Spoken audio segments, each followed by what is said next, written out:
Conakry 9 mars, au sommaire de cette édition, le ministre d'État à la Justice visite la maison centrale de Conakry. Maître Sako promet de poursuivre les complices de Mohamed Diallo alias Junior suite à sa sortie médiatique. Les projets filets sociaux marquent des points avec des résultats prometteurs. Les bénéficiaires sont satisfaits. Le ministre de la Jeunesse et ses partenaires envisagent la création de 30 000 emplois. Forte mobilisation, témoignage de satisfaction. Les habitants de Koundara apprécient les projets de développement offerts par le chef de l'État, professeur Alpha Condé. Le ministre du Tourisme était en mission à Bayard. Mesdames et messieurs, bonsoir. Merci de votre attention et bienvenue dans cette édition qui s'ouvre sur deux communiqués de la présidence de la République dans le cadre du renforcement des liens d'amitié et de fraternité existants entre les pays de la sous-région. Son Excellence Ibrahima Boubacar Keïta, président de la République du Mali, effectuera compter du mardi 10 mars 2015 une visite d'État à Conakry, où il prendra part à la 16e conférence des chefs d'État et de gouvernement de l'Organisation pour la mise en valeur du fleuve Sénégal. Sont conviés à prendre part au cérémonial d'accueil prévu à 16 h à l'aéroport international de Conakry-Bessia. Les personnalités ci-après, Monsieur le Président de l'Assemblée nationale, Monsieur le Premier ministre chef du gouvernement, Monsieur le Premier Président de la Cour suprême, Monsieur le médiateur de la République, Madame la Présidente du Conseil national de la communication, Monsieur le Président du Conseil économique et social, Monsieur le Grand Chancelier des Ordres nationaux de Guinée, Monsieur le Président de la CENI, Monsieur le chef de file de l'opposition, Mesdames et Messieurs les membres du gouvernement, Mesdames et Messieurs les ministres conseillers à la présidence de la République, Monsieur le chef d'état-major général des armées, Monsieur le haut commandant de la gendarmerie nationale, Monsieur le chef des états-majors des armées de terre, de l'air et de la marine, Monsieur le chef d'état-major particulier de la présidence de la République, Monsieur le directeur général de la police et de la douane, Mesdames et Messieurs les chefs des missions diplomatiques et les représentants des organisations internationales, Monsieur le haut commissaire de l'OMVS, Monsieur le gouverneur de la ville de Conakry, le 9 mars 2015, signé le directeur du bureau de presse de la présidence de la République, Monsieur Moussa Sissi.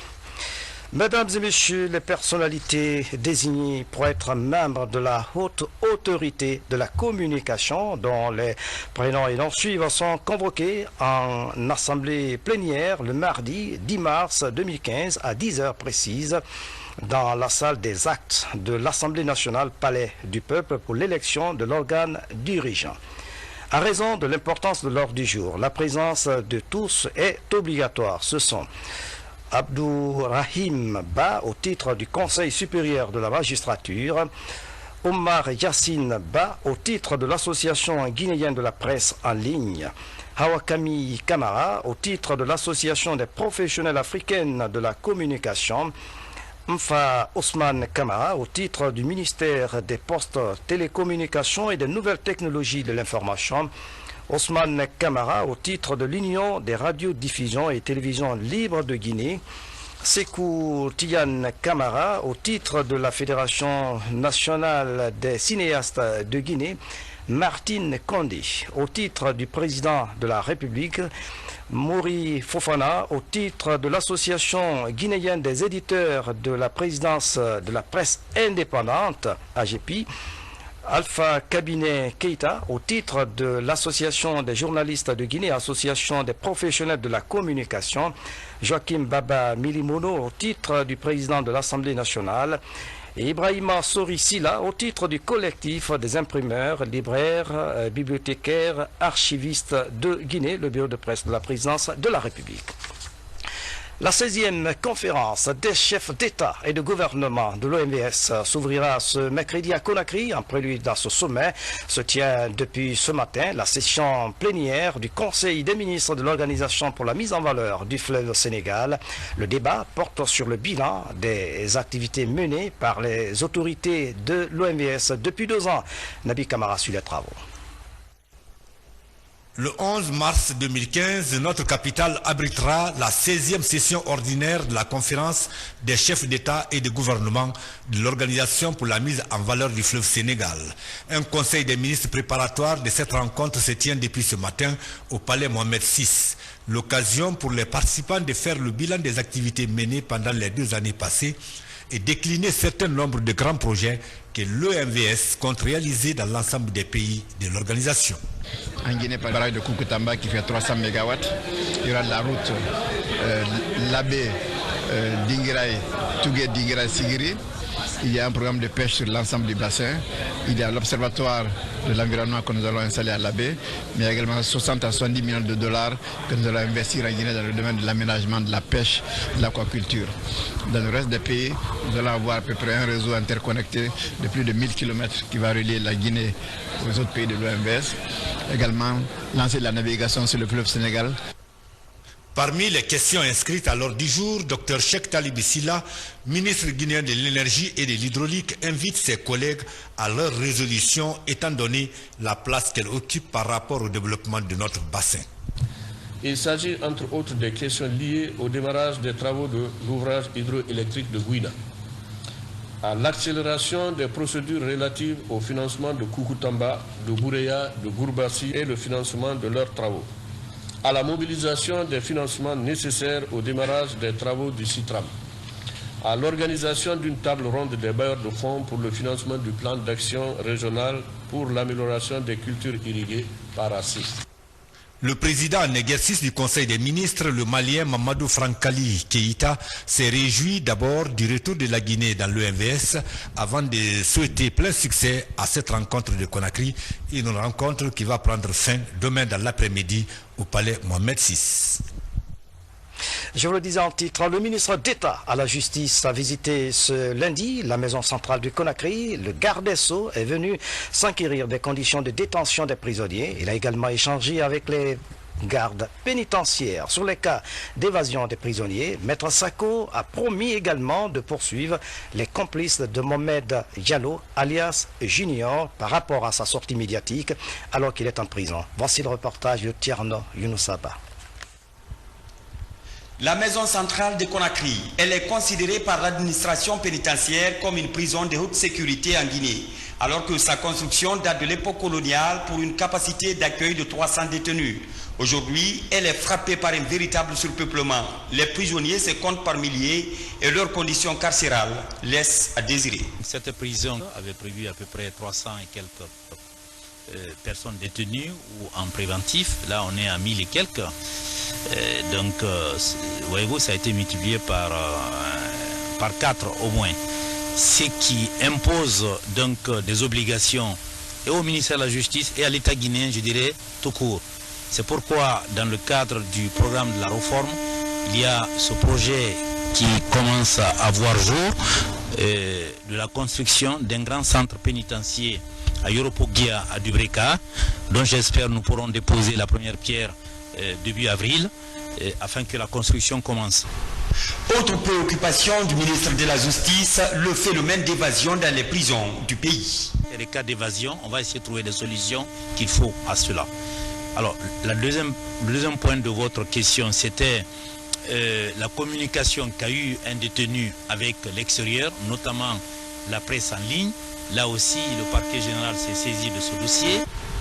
Le garde des Sceaux compte visiter d'autres infrastructures judiciaires et pénitentiaires de l'arrière-pays pour, dit-il, constater le vrai problème qui assaille l'administration judiciaire de la Guinée.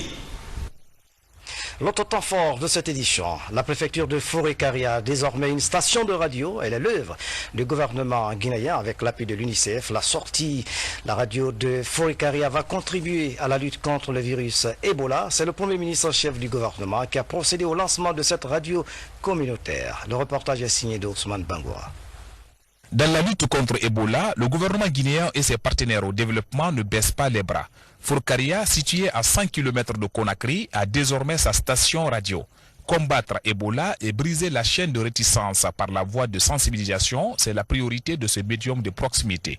Le mensonge avait fini par mettre dos à dos les populations guinéennes. Et ce qui était grand de voir les populations stigmatisées, de voir les populations qui ont été mal informées se rebeller contre l'autorité et contre même ceux qui viennent les aider à se traiter. Heureusement, par la communication que chacun de nous a faite, au jour d'aujourd'hui, tout le monde comprend que Ebola, d'abord c'est une réalité, mais qu'on peut vaincre cette maladie et nous sommes sur cette voie. Je me félicite de constater tout à l'heure, au dire de représentants de la coordination, qu'à Forcaria, qui constitue au jour d'aujourd'hui peut-être même l'épicentre de Ebola en Guinée, que des efforts ont été faits et que les réticences ont été vaincues. La radio communautaire de Forcaria est construite par l'État guinéen et équipée par l'UNICEF. Le personnel va être formé par la Fondation Hirondelle. À la radio communautaire de Forcaria, nous nous engageons, Monsieur le Premier ministre, Monsieur le représentant de l'UNICEF, nous nous engageons à assumer pleinement la mission de sensibilisation dévolue à la radio rurale de Guinée. Nous sommes conscients du rôle de notre médium étant le plus proche des populations, le médium le plus efficace, le médium le plus efficient. Nous porterons ici haut la voix des sans-voix pour combattre ensemble cette épidémie hémorragique à virus Ebola qui sera bientôt un lointain souvenir dans notre pays. Aujourd'hui, de faire passer la bonne information à propos d'Ebola, de lutter contre les réticences, mais aussi de lutter contre les rumeurs dans cette localité, mais aussi et surtout de permettre dans l'avenir que cette radio puisse donner des informations sur d'autres aspects de la vie. Les autorités préfectorales de Forcaria ont loué les efforts consentis du gouvernement jusque-là. Elles ont sollicité l'extension de la zone de couverture. Quant aux représentants de l'UNICEF, la Guinée sera accompagnée jusqu'à la fin de l'épidémie et accepte de financer pour l'extension de la zone de couverture de la radio afin que tous les villages reçoivent les signaux. À l'occasion de la célébration de la fête internationale des femmes, la première dame de la République a offert aux femmes de Guinée un banquet. Aya Guinée-Condé a interpellé les femmes à conjuguer leurs efforts pour combattre la fièvre hémorragique à virus Ebola, mais aussi contribuer au maintien de la quiétude sociale. Ali Badara Condé, reportage.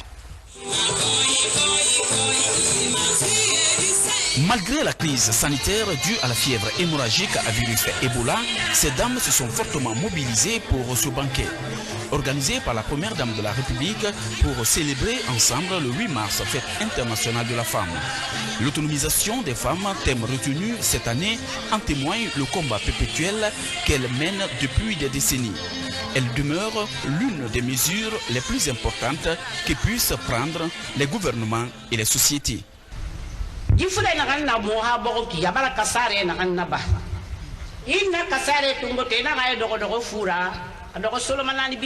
La maladie d'Ebola a fait trop de victimes et les femmes en sont les plus atteintes. Femmes, enfants, maris ont été atteints dans les 3 pays. Nous prions que chacun puisse échapper à cette maladie et pour cela, il faut qu'on se donne la main.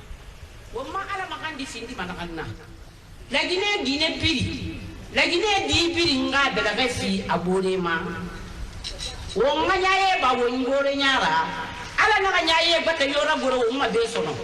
Ces retrouvailles ont permis à la première dame de la République d'interpeller ces dames au travail, mais aussi à l'instauration de la paix, la quiétude sociale et la lutte contre la fièvre hémorragique à virus Ebola en Guinée. J'exprime toute ma solidarité pour nos sœurs et frères qui sont encore malades d'Ebola. Je salue le personnel soignant pour le sacrifice consenti en sauvant les personnes atteintes d'Ebola. Je prie en ce jour solennel pour le repos de l'âme de toutes les victimes d'Ebola.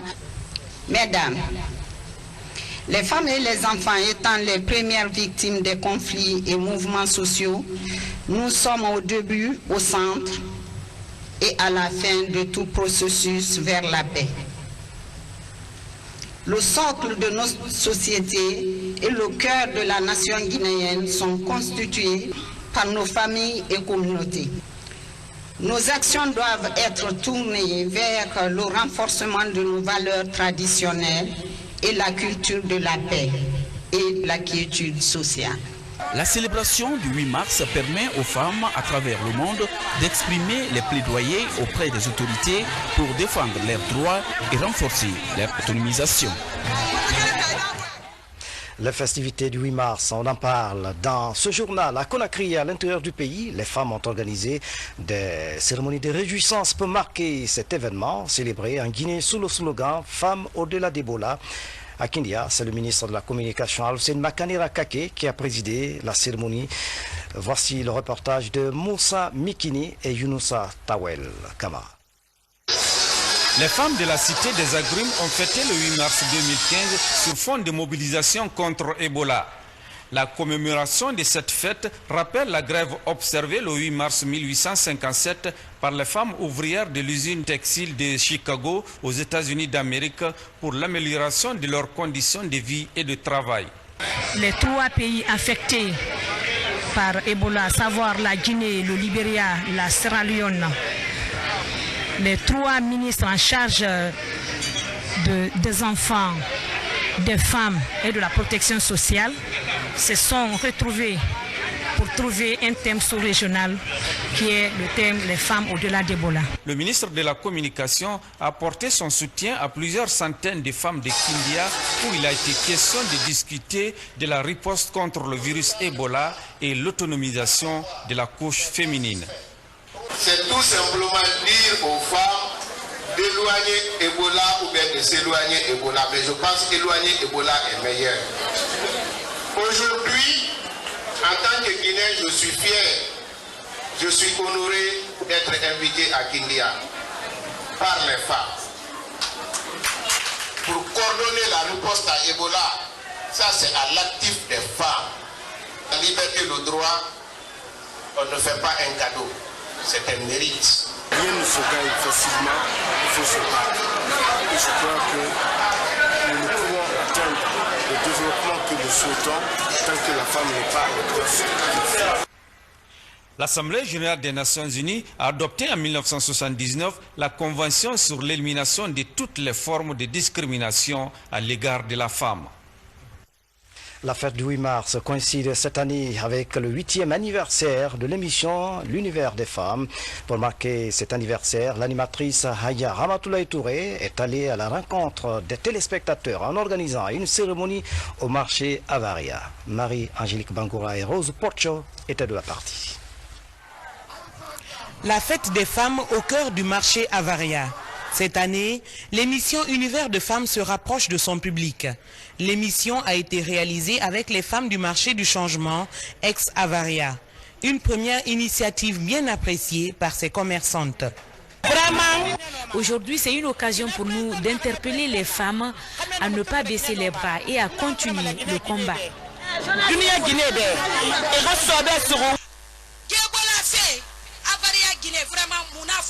Depuis l'arrivée de cette maladie Ebola, nous les femmes d'Avaria, nous avons pris toutes les dispositions pour freiner le virus dans ce marché.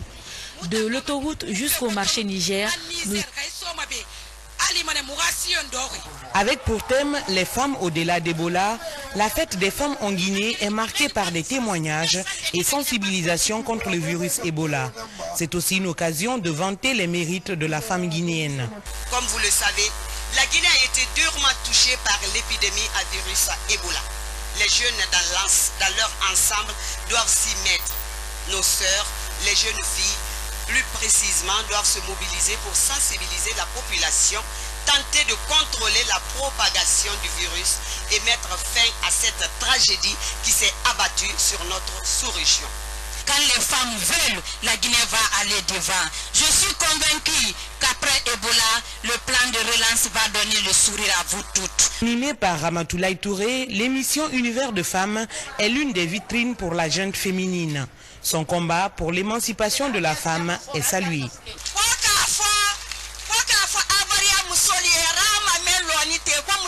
La première dame me charge de vous transmettre qu'elle apprécie votre travail à l'endroit des femmes, car elle-même lutte pour la cause de celle-ci. Une personne qui se bat pour les femmes doit être encouragée.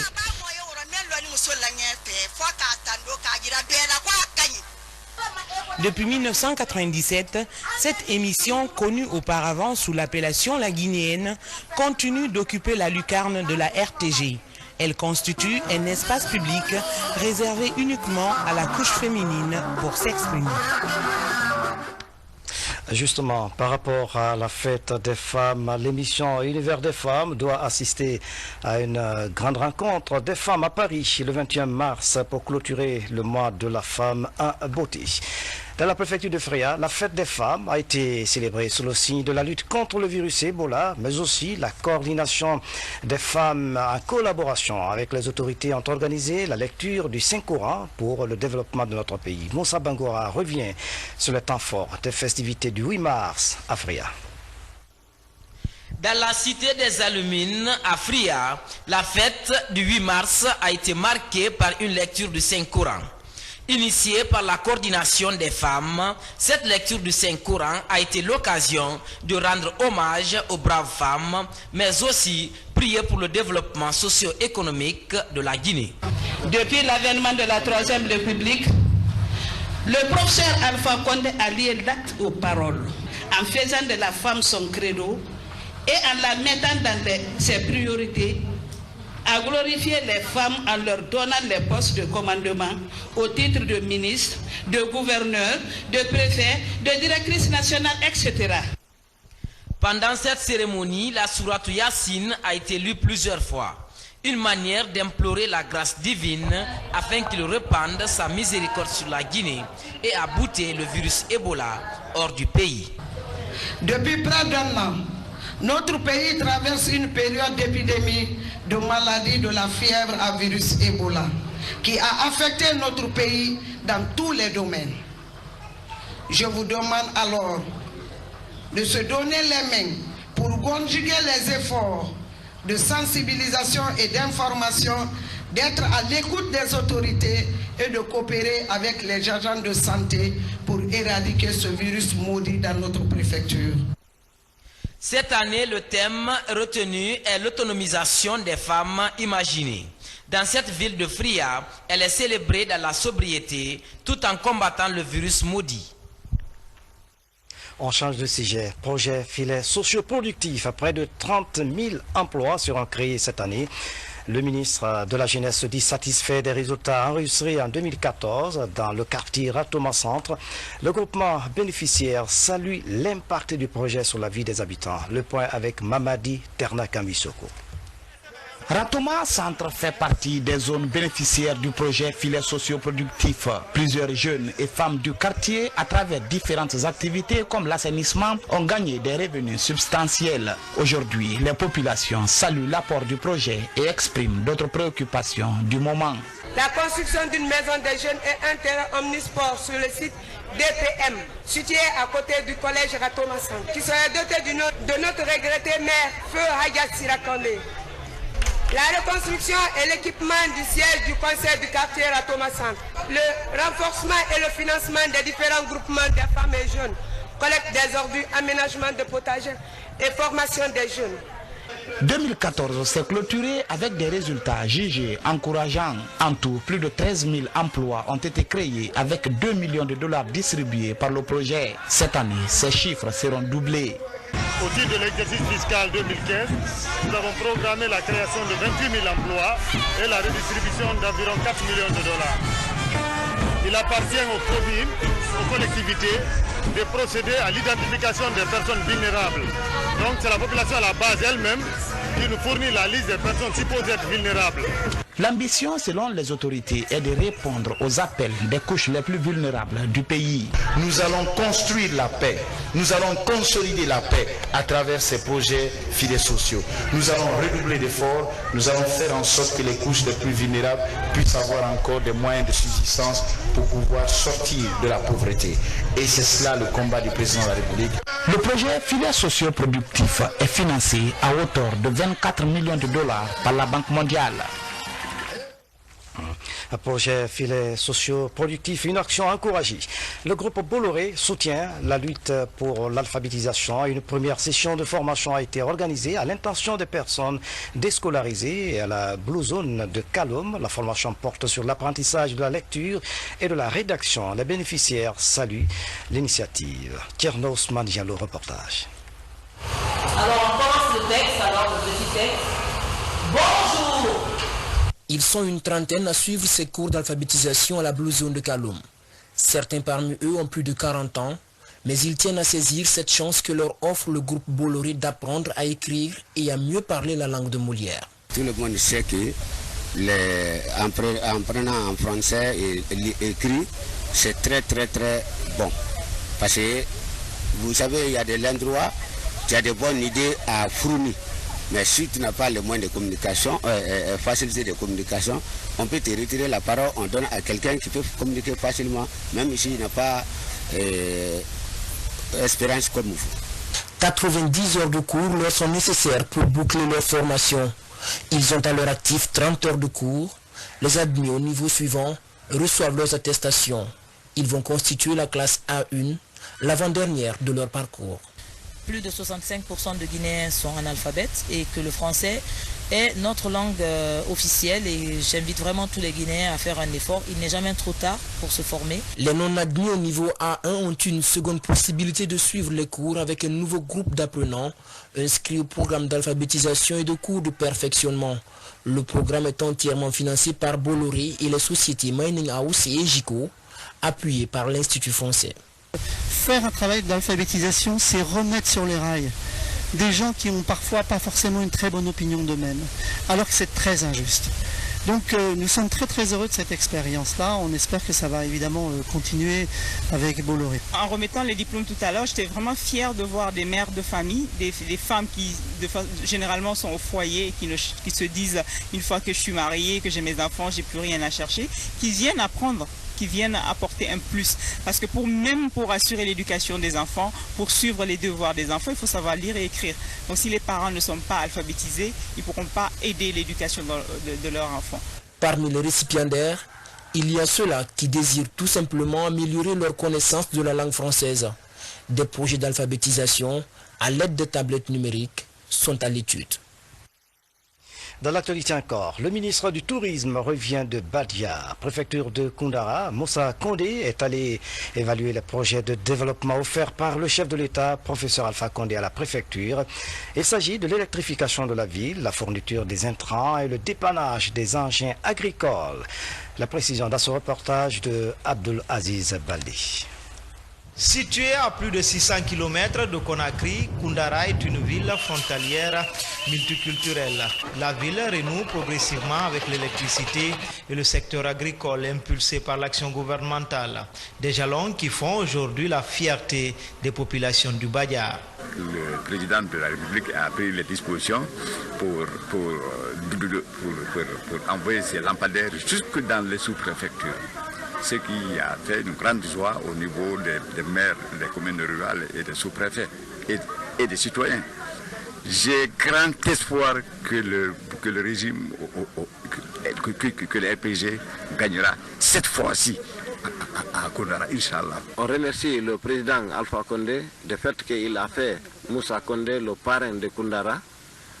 Depuis qu'il a fait le parrain de Koundara, tout bonheur qui passe par le président là-bas, il profite pour Koundara encore. 2 mois seulement après son premier passage, le ministre en charge du tourisme est de nouveau à Koundara. Objectif, toucher du doigt les réalisations du gouvernement. Nous demeurons infiniment reconnaissants aux efforts déployés en faveur de notre monde paysan par l'obtention, dans des conditions favorables, d'importantes quantités d'intrants agricoles, de pièces de rechange des engins, de tracteurs, des semences, des herbicides, etc. Dès les premiers moments de l'arrivée du professeur Alpha Condé, il s'est attelé d'abord à faire en sorte que l'autosuffisance alimentaire soit dans notre pays et là aussi par rapport aux engrais, par rapport au riz, par rapport à tout ce qui rentre dans l'agriculture. Le professeur Alpha Condé a fait de cela son premier combat.